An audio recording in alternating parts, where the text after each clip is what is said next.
Hey, what is up YouTube? My name is Akash and welcome back to our channel. I hope you guys are doing extremely well. वैसे जैसे जैसे हम technology में आगे बढ़ रहे हैं, आपने एक चीज गौर की होगी, जितनी भी स्मार्टफोन कंपनीज हैं अच्छी अच्छी, वो जो 10 से 20,000 की प्राइस रेंज की फोन्स है उस पे ना फोकस करके 20 to 30,000 वाले फोन पे ज्यादा फोकस कर रही है। अभी ऐसा क्यों हो रहा है इसके बारे में बात करेंगे किसी और वीडियो में। अगर आपको इसकी वीडियो चाहिए तो प्लीज मुझे कमेंट करके नीचे बताना। बट आज हम बात करने वाले हैं सैमसंग के एक ऐसे फोन के बारे में जो कि अंडर 20,000 आपको देखने को मिल जाएगा और काफी ज्यादा अच्छे स्पेसिफिकेशंस में आपको ये फोन देखने को मिल जाएगी। और आज हम बात करने वाले हैं सैमसंग M32 का सक्सेसर, जिसको कि सैमसंग गैलेक्सी M33 5G के नाम से जाना जाएगा। तो बात करेंगे आज इसी फोन के बारे में, जानेंगे क्या है स्पेसिफिकेशंस, किस प्राइस रेंज पे आने वाली है, कब तक आने वाली है। बट अगर उससे पहले आपको वीडियो पसंद आई तो प्लीज वीडियो को लाइक करें, चैनल पे नए तो नीचे सब्सक्राइब करें, ऑल बेल बटन दबाएं ताकि आपको सारे नोटिफिकेशंस मिलते रहे। गाइस प्लीज कमेंट करें, बहुत ज्यादा सपोर्ट मिलती है, बहुत ज्यादा हेल्प मिलती है आगे वीडियो बनाने के लिए, बहुत ज्यादा सपोर्ट मिलता है, बहुत ज्यादा अच्छा लगता है। और मुझे कमेंट करके नीचे बताओ कि मैं आपके लिए और क्या नए टेक वीडियोस ला सकता हूँ। तो चलिए बिना किसी तरीके let's get straight to the video.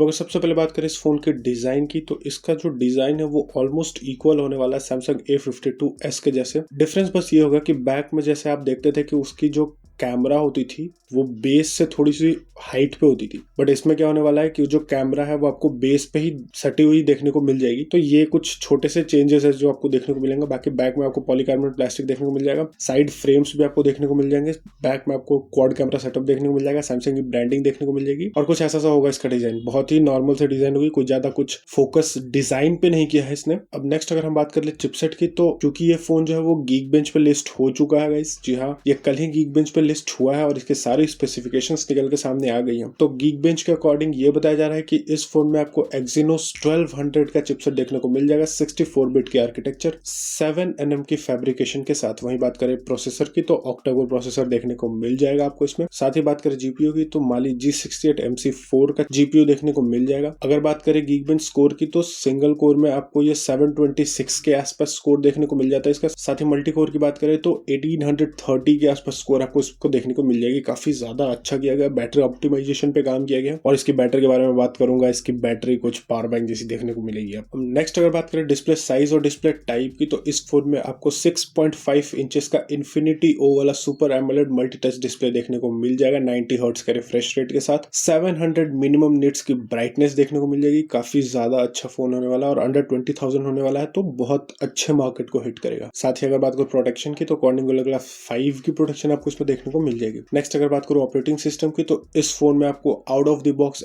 Android 12 देखने को मिल जाएगा। साथ ही आपको One UI 4.0 का सपोर्ट देखने को मिल सकता है, जिसमें ब्लोटवेयर एप्स नहीं होंगे, ऑब्वियसली एड्स आपको देखने को नहीं मिलेंगे। और इन्हीं कुछ स्पेसिफिकेशंस के चलते इसको इंडिया का पहला फोन बोला जा रहा है जो कि इतने लो बजट में आपको एंड्रॉइड 12 और 5G का सपोर्ट प्रोवाइड कर रहा है। अब नेक्स्ट अगर मैं बात करूँ स्टोरेज की, तो इस फोन में आप रैम की 3 कैपेबिलिटीज देख सकते हो, 6GB, 8GB और 12GB LPDDR4X रैम के साथ। वहीं अगर बात करूँ इंटरनल मेमोरी की, तो इस फोन में आप 128GB और 256GB देख सकते हो UFS 2.2 के साथ। साथ ही आप इस फोन को एक्सपेंड कर सकते हो 1TB तक, बट हाइब्रिड सिम स्लॉट आपको देखने को मिल जाएगा। अब वीडियो के नेक्स्ट फेज में अगर बात करूँ कैमरा की, तो रेयर में आपको क्वाड कैमरा सेटअप देखने को मिल जाएगा, 64 मेगापिक्सल का प्राइमरी कैमरा, 8 मेगापिक्सल का अल्ट्रा वाइड कैमरा, 5 मेगापिक्सल का मैक्रो कैमरा और 2 मेगापिक्सल का डेप्थ कैमरा। वहीं अगर बात करूं फ्रंट में, तो फ्रंट में आपको सेंटर पे पंच होल देखने को मिल जाएगा 13 मेगापिक्सल के सिंगल कैमरा सेटअप के साथ। अब नेक्स्ट अगर मैं बात करूं कुछ और फीचर्स की, तो गाइस ऐसा सुनने में आ रहा है कि सैमसंग के कुछ लो बजट के फोन्स में भी आपको OIS देखने को मिल सकता है। तो बहुत हद तक की चांस है कि इस फोन में आपको अंडर 20,000 OIS का सपोर्ट देखने को मिल जाएगा। काफी ज्यादा अच्छी फीचर होगी अगर ये आती है तो। साथ ही ISO कंट्रोलर SDR मोड आपको इसमें देखने को मिल जाएंगे। नेक्स्ट अगर बात करूं वीडियो रिकॉर्डिंग की, तो रेयर और फ्रंट दोनों ही से 4K 30 FPS पे स्मूथ वीडियो रिकॉर्ड कर सकते हो। ऑप्टिमाइजेशन पे भी काफी ज्यादा काम किया गया। नेक्स्ट अगर बात करूं कनेक्टिविटी की, तो इस फोन में आपको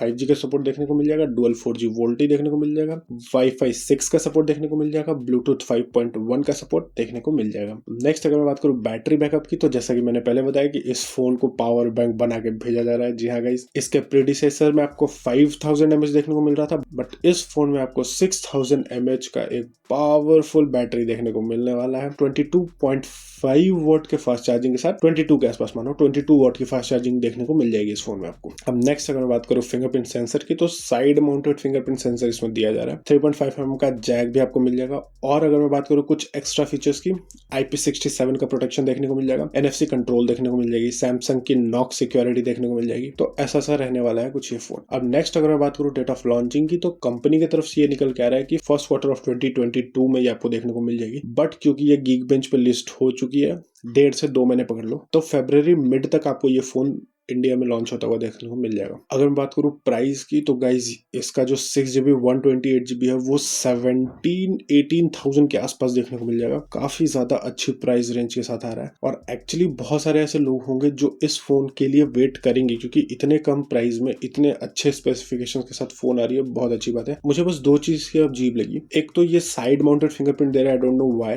नेक्स्ट जो है वो हाइब्रिड सिम स्लॉट, ये 2 चीज इसकी नेगेटिव लगती है। बाकी सारी चीजें बहुत अच्छी हैं फोन्स की, बहुत अच्छा करने की चांसेस हैं इस फोन की। तो आप मुझे कमेंट करके नीचे बताना कि इस प्राइस रेंज पे ये फोन कैसा कर सकती है, और अगर अच्छा कर सकती है तो ठीक, बट अगर नहीं कर सकती है तो इसका प्राइस रेंज क्या होने वाला था। तो गाइस आज की वीडियो के लिए बस इतना। अगर आपको वीडियो पसंद आई तो वीडियो को लाइक करना, चैनल पर नए हो तो नीचे सब्सक्राइब करना और बेल बटन दबाना, ताकि आपको सारे टेक वीडियोस मिलते रहे। साथ ही मुझे कमेंट करके नीचे बताना कि मैं आपके लिए और क्या नई टेक वीडियोस ला सकता हूँ। टिल देन, जय हिंद, वंदे मातरम and be technophilians. Bye bye.